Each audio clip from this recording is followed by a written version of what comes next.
Tawag nyo na sa ano, para ano. Aalis na ako, ingat kayo dyan. Tawag nyo na po sa ano yan. Oo. Kasi matatapang ang ano ngayon, mahirap. Mamaya na kuya, kasi baka puntahan kami. Okay, sige. Dito. Uy! Uy! Ilagay mo dito yan. Kuya, oh.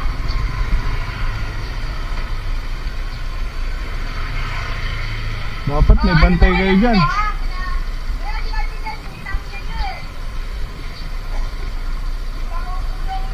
Dapat may bantay pala kayo dyan.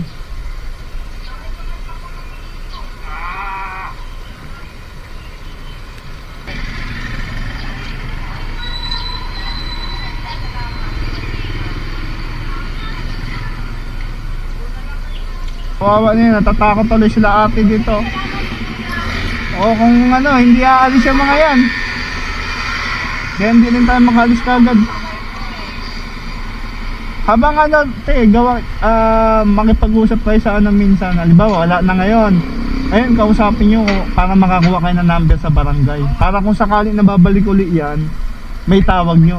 O barangay mismo yan. Barangay mismo ang magano sa kanila.